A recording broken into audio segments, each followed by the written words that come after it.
Hi guys, तो इस video के माध्यम से हम लोग कवर अप करने वाले हैं लेखपाल के जीके के टॉप 15 मोस्ट इम्पॉर्टेंट क्वेश्चंस को, जो कि प्रीवियस ईयर में पूछे गए हैं और जिनके आगे आने वाले एग्ज़ाम में बहुत ही ज़्यादा चांसेस हैं कि वो कहीं ना कहीं देखने को मिलेंगे। तो चलिए स्टार्ट करते हैं अपने पहले क्वेश्चन से कि दालें किसका अच्छा स्रोत होती हैं। तो दालें प्रोटीन का सबसे अच्छा स्रोत होती हैं। अब बात करें ये दलहनी फसलें हैं, तो दलहनी फसलें किसे कहते हैं? तो लेम्यूम कुल की जो फसलें होती हैं उनको दलहनी फसलें बोला जाता है। और बात करें विश्व में दाल का सबसे बड़ा उत्पादक और उपभोक्ता भारत है। और बात करें सोयाबीन की, तो यह भी एक दलहनी फसल है जिसमें से कि 45% प्रोटीन होता है। तो दालें हमारी प्रोटीन का एक अच्छा स्रोत हैं। सविनय अवज्ञा आंदोलन का मुख्य उद्देश्य क्या था? तो सविनय अवज्ञा आंदोलन का मुख्य उद्देश्य था नमक कानून तोड़ना। इसे दांडी यात्रा के नाम से भी इस सत्याग्रह को जाना जाता है। 24 दिन की लंबी यात्रा के बाद 6 अप्रैल 1930 को दांडी पहुंचकर महात्मा गांधी जी ने नमक कानून तोड़ा था और 1931 में गांधी इरविन समझौता किया था। इस समझौते के फलस्वरूप ही द्वितीय गोलमेज में गांधी जी ने भाग लिया था। तो सविनय अवज्ञा आंदोलन का मुख्य उद्देश्य था नमक कानून तोड़ना। वह कौन सा स्थान है जहां अंतिम मुगल सम्राट बहादुर शाह जफर की मृत्यु हुई थी? तो रंगून में बहादुर शाह जफर भारत के अंतिम मुगल सम्राट थे। इनकी मृत्यु रंगून में हुई थी 1862 में। हुआ क्या था कि 1857 में इनका दरबार क्रांति का जो प्रमुख केंद्र था, मेरठ के क्रांतिकारियों ने इनको क्रांति का नेतृत्व सौंप दिया था, किंतु शीघ्र ही दिल्ली को अंग्रेजों ने क्रांति से मुक्त करके इनको बंदी बना लिया था और रंगून यानी वर्मा की जेल में भेज दिया था और 1862 में इनकी मृत्यु हो जाती है। हमारा नेक्स्ट क्वेश्चन है, ढालू सड़क पर पत्थर लुढ़काना ऊर्ध्व यानी ऊपर की ओर उठाने से अधिक आसान क्यों होता है? तो ग्रेविटेशनल फोर्स कम लगता है। अगर हम किसी पत्थर को या किसी वस्तु को नीचे की तरफ लुढ़का रहे हैं तो ग्रेविटेशनल फोर्स कम लगता है, इस वजह से उसको आसान होता है नीचे की तरफ ले जाना या लुढ़का के ले जाना। कौन सी समिति ने मूल कर्तव्यों को संविधान में सम्मिलित करने का सुझाव दिया? तो स्वर्ण सिंह समिति की। सरदार स्वर्ण सिंह समिति की सिफारिश के बाद मूल कर्तव्यों को संविधान में सम्मिलित किया गया। अब बात करें तो ये 1976 में 42वें संविधान संशोधन के द्वारा इसे संविधान के भाग 4 में आर्टिकल 51 के ए में इसे रखा गया। और यह जो फंडामेंटल ड्यूटीज़ ली गई, तो ये रूस या फिर मान सकते हैं सोवियत संघ के संविधान से इसे लिया गया फंडामेंटल ड्यूटीज़ को। संविधान की आत्मा किसे माना गया है? तो प्रस्तावना यानी उद्देशिका को संविधान की आत्मा माना गया है। और बात करें अगर डॉक्टर भीमराव अंबेडकर की, तो इन्होंने संविधान की आत्मा आर्टिकल 32 संवैधानिक उपचारों का अधिकार, इसे आर्टिकल 32 को संविधान की आत्मा माना है। अगर क्वेश्चन में पूछा जाए डॉक्टर भीमराव अंबेडकर के अनुसार संविधान की आत्मा कौन है, तो आर्टिकल 32 होगा। और केवल पूछा जाए संविधान की आत्मा किसे माना गया है, तो प्रस्तावना को माना गया है संविधान की आत्मा। नेक्स्ट क्वेश्चन देखते हैं, शतपथ ब्राह्मण और तैत्तिरीय ब्राह्मण किस वेद के मूल पाठ हैं? तो शतपथ ब्राह्मण और तैत्तिरीय ब्राह्मण ये यजुर्वेद के मूल पाठ हैं। बात करें चारों देख लेते हैं, चारों वेदों का जो मूल ब्राह्मण है ये कौन कौन से हैं? तो ऋग्वेद के ब्राह्मण है कौशितकी व ऐतरेय। यजुर्वेद का ये हम लोगों ने पढ़ा शतपथ व तैत्तिरीय। सामवेद का देखते हैं तो पंचविश और जैमिनी। और अथर्ववेद का है गोपद ब्राह्मण।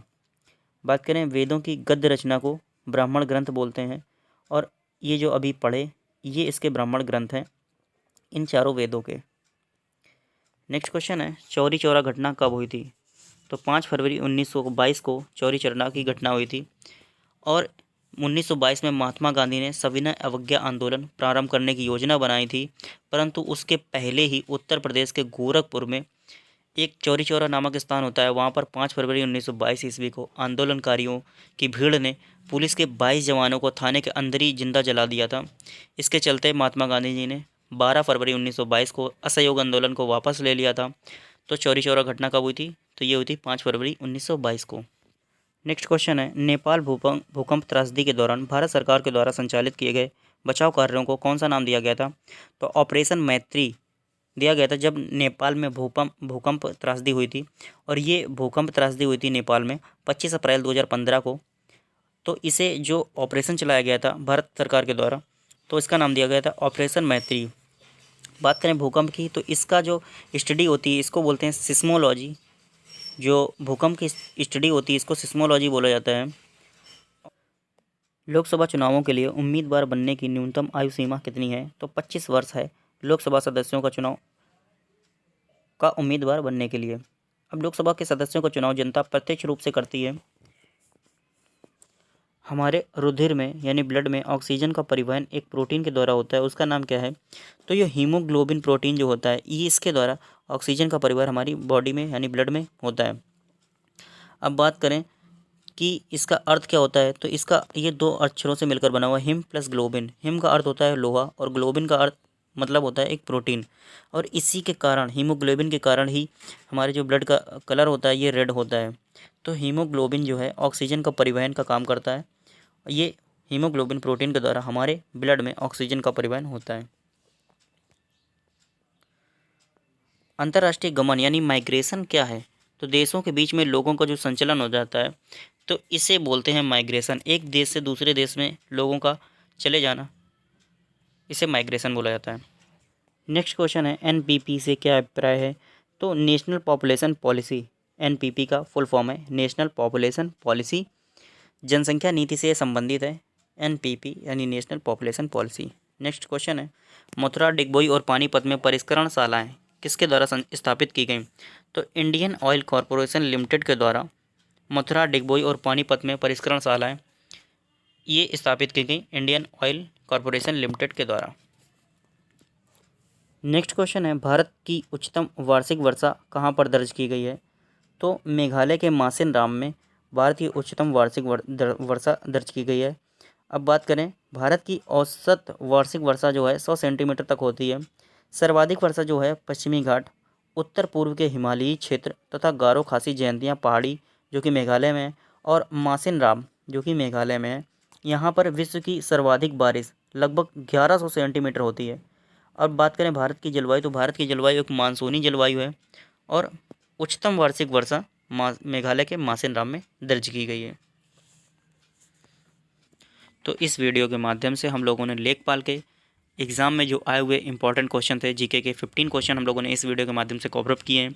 तो अगर वीडियो पसंद आए तो प्लीज़ लाइक कर दें, चैनल पर नए आए तो चैनल को सब्सक्राइब कर लें, और लेखपाल के लिए ऐसी इंपॉर्टेंट वीडियोस आती रहेंगी।